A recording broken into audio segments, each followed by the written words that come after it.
On va voir le service de l'américain en salle. Matériel à prévoir, une assiette creuse pour préparer la mayonnaise et mélanger l'américain, une assiette de service pour les clients, deux fourchettes pour la mayonnaise, une pince pour manipuler la viande. Tous les ingrédients, on va les ranger dans l'ordre de la préparation, comme ça on est sûr de n'en oublier aucun. Donc le jaune d'œuf, la moutarde, le sel pour commencer la mayonnaise, l'huile pour monter la mayonnaise. On passera ensuite à l'assaisonnement tabasco et sauce Worcester. On passera ensuite oignons, persil et cornichons hachés. On ajoutera la viande qu'on va mélanger et on terminera avec les capres et les cornichons en garniture.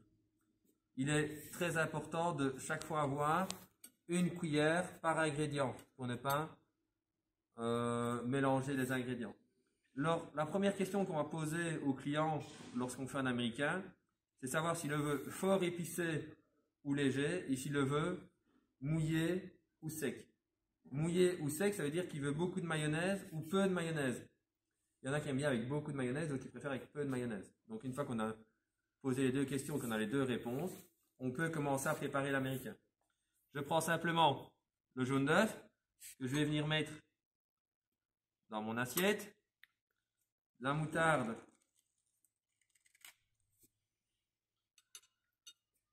Lucas va aller me chercher une petite cuillère à café pour remplacer. Donc je mets simplement une toute petite cuillère, pas besoin d'en mettre trop, c'est une petite mayonnaise. Je saupoudre de sel, je vais venir prendre mes deux fourchettes et venir mélanger les deux fourchettes l'une à côté de l'autre. Pas l'une au-dessus de l'autre, l'une à côté de l'autre. Je mélange bien pour que ça fasse une préparation homogène, pour ne pas avoir des grains de moutarde et des morceaux de moutarde. Une fois que j'ai bien mélangé, je vais pouvoir monter à la petite burette. Rappel, une mayonnaise, ça se monte exactement de la même manière en salle, en cuisine. On incorpore en fin filet.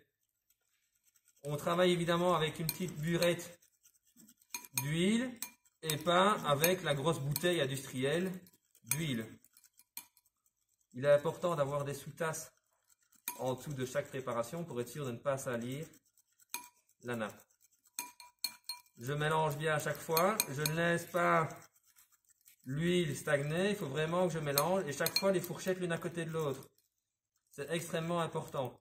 Si j'ai mes fourchettes l'une sur l'autre, je vais mélanger uniquement la moitié de la mayonnaise. Donc je vais devoir faire 2 fois plus de mouvements que l'une à côté de l'autre. Je double la surface pour battre et donc j'ai beaucoup plus facile. Je n'hésite pas à faire tourner l'assiette pour bien aller chercher partout l'huile, le jaune d'œuf, être sûr de ne pas avoir de petits dépôts. Et je monte ma mayonnaise comme ça. Toujours bien faire attention à ne pas mettre trop d'huile. Enfin un filet. Le but n'est pas de faire 1 litre de mayonnaise. Il faut vraiment faire une toute petite mayonnaise. Une fois qu'on sent vraiment que la mayonnaise est bien prise, donc en passant, si elle reste bien compacte, là elle n'est pas encore assez prise, mais on voit bien qu'elle commence déjà à monter. Hors de question d'utiliser un fouet ou quoi que ce soit en salle. On est toujours avec les pinces de service. Quand je passe ma fourchette, on voit bien maintenant le cœur de l'assiette qui reste bien blanc. Donc c'est-à-dire que ma mayonnaise est montée. Je racle bien les bords pour ne pas laisser de mayonnaise.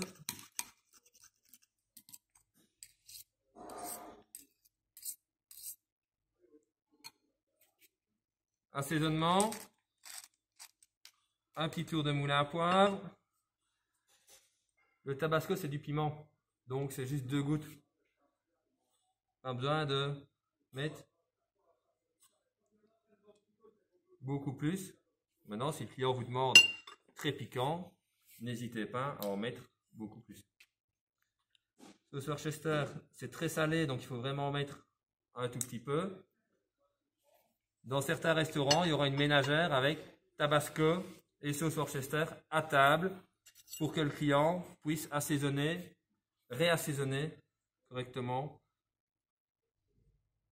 son américain. 2 petites cuillères, oignon,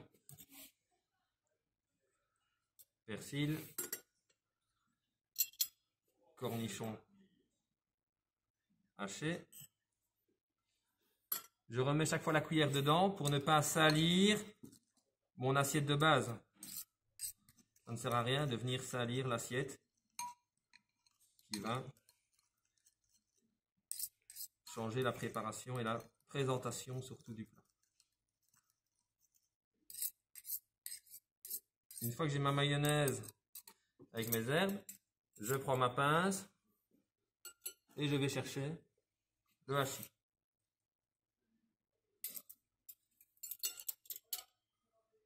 Et maintenant, je vais incorporer la mayonnaise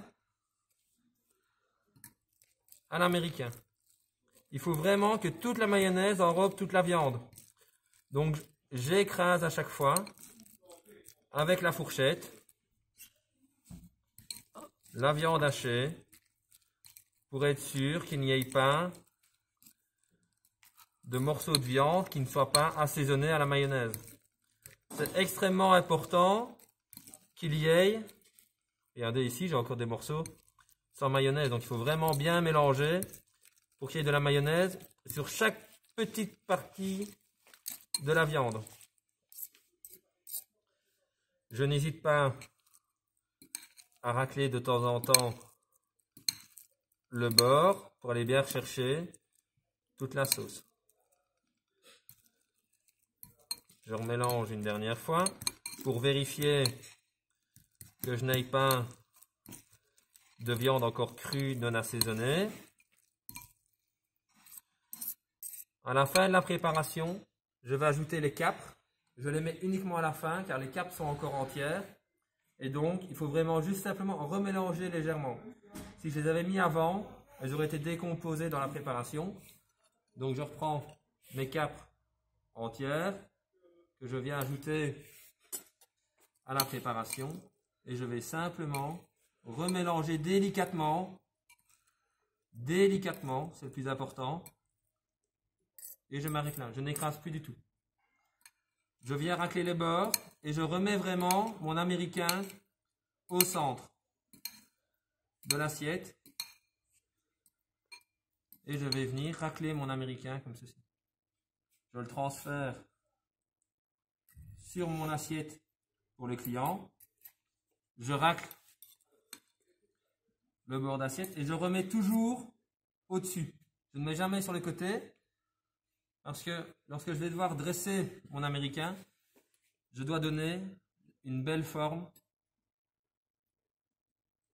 d'un américain de steak haché, légèrement ovalé, on va dire ça comme ça.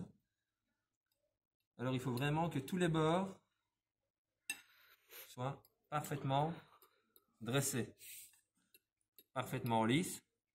Une fois que j'ai terminé, je viens avec ma fourchette faire un léger quadrillage pour la présentation. Une fois que j'ai fait le léger quadrillage, je n'ai plus qu'à prendre mon cornichon éventail et je le dispose au-dessus de l'américain.